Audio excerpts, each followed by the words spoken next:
بسم اللہ الرحمن الرحیم۔ السلام علیکم پیارے بچوں، کیسے ہیں آپ؟ یقیناً ٹھیک ہوں گے، تندرست ہوں گے، خوش ہوں گے۔ پیارے بچوں، آپ جانتے ہیں ہم اردو پڑھ رہے ہیں اور ہماری جماعت دوم ہے جس میں ہم نے ریمیڈی پیک کا آج جو صفحہ کرنا ہے وہ یقیناً آپ کو ایسا دکھائی دے رہا ہوگا کیونکہ آپ اس صفحے کو مکمل کر چکے ہیں۔ آج آپ نے جس حاصل تعلم پہ کام کیا وہ تھا انفرادی آوازیں سن کر ان آوازوں کو درست طریقے سے ادا کر سکیں۔ اس سے پہلے ہم نے ہم آواز الفاظ کو ان کی نشاندہی کرنا، ان کی پہچان کرنا سیکھا۔ یہ حاصل تعلم جیسے کہ آپ کو بتایا گیا ہے کہ اس کی ویڈیو جو تھی وہ آپ کے چوتھے لیکچر کے ساتھ، چوتھے حاصل تعلم کے ساتھ موجود تھی۔ آپ نے یقیناً اس کو دیکھا ہوگا، دوبارہ اس سے سیکھا ہوگا۔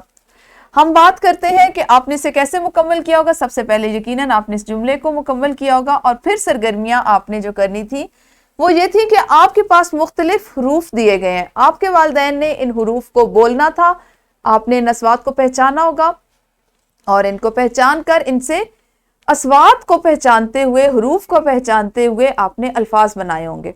اور اس دوران میں آپ کے والدین نے آپ کی ایک ویڈیو بنا کر آپ کے معلم یا معلمہ کو واٹس ایپ گروپ میں بھیجنی ہے اور اس کے ساتھ ہی ساتھ جو نمبر ہم نے آپ کو دیا ہوا ہے ہمیں بھی واٹس ایپ کرنی ہے یا ای میل میں بھی آپ بھیج سکتے ہیں۔ ہم نے بات کرنی ہے کہ آپ نے اسے روزمرہ زندگی میں کس طرح سے فائدہ اٹھانا ہے انفرادی آوازوں کو۔ دیکھیں یہ ایک بہت دلچسپ کھیل ہوتا ہے۔ کھیل کیا ہوتا ہے کہ آپ جس وقت سنتے ہیں، سب سے پہلے میں نے آپ کو بتایا بچہ جو ہے جب وہ دنیا میں آتا ہے وہ سب سے پہلے جو آوازوں کو سننا شروع کرتا ہے، سن کر وہ پہچانتا ہے اور پھر اس کی بولنے کی صلاحیت جو ہے وہ کام کرنا شروع کرتی ہے۔ وہ سنتا ہے اور پھر سن کر بولتا ہے۔ بالکل یہی چیز ہے، آپ بھی اس طرح کے کھیل کھیلا کریں کہ اپنی بہن اپنے بھائی سے کہیں کہ وہ آپ کے ارد گرد اس وقت موجود جو بھی 10 چیزیں ہیں ان کی اصوات کو الگ الگ، حروف کو الگ الگ آپ کو بتائیں۔ آپ سنیں، غور کریں، ان پہ سوچیں، ان کو ملائیں۔ ملا کر 1 سے 2 حرف کو ملائیں گے تو ان میں یا تو وہ رکن بن جائے گا یا آپ کے پاس 2 نئی آوازیں آ جائیں گی۔ اس کو تیسرے حرف کے ساتھ ملائیں گے یا تو 3 حروف سے مل کے ایک رکن بن جائے گا یا آپ کے پاس ایک مکمل لفظ آ جائے گا۔ اس طرح آپ کی الفاظ سازی میں اضافہ ہوگا۔ آپ جب کوئی لفظ سوچتے ہیں تو آپ اس کو ذہن میں لکھنا بھی سیکھ رہے ہوتے ہیں۔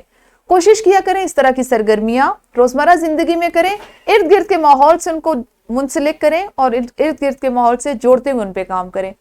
اس حاصل تعلم سے آپ نے یقیناً فائدہ اٹھایا ہوگا، نہیں اٹھایا تو آج ہی کوشش کریں، ابھی کوشش کریں کہ اپنے ارد گرد سے مزید ایسے الفاظ تلاش کریں اور ان کے آوازوں کو یا تو الگ الگ سوچیں یا اگر آپ سے کوئی پوچھتا ہے تو ان پر ایک لفظ تخلیق کریں۔ ٹھیک ہے، کل ملیں گے اگلے حاصل تعلم کے ساتھ کہ آپ نے اس سے کیا سیکھنا ہے، کس طرح سے اسے استعمال کرنا ہے۔ اس وقت تک اپنا خیال رکھیے۔ اللہ حافظ، شکریہ۔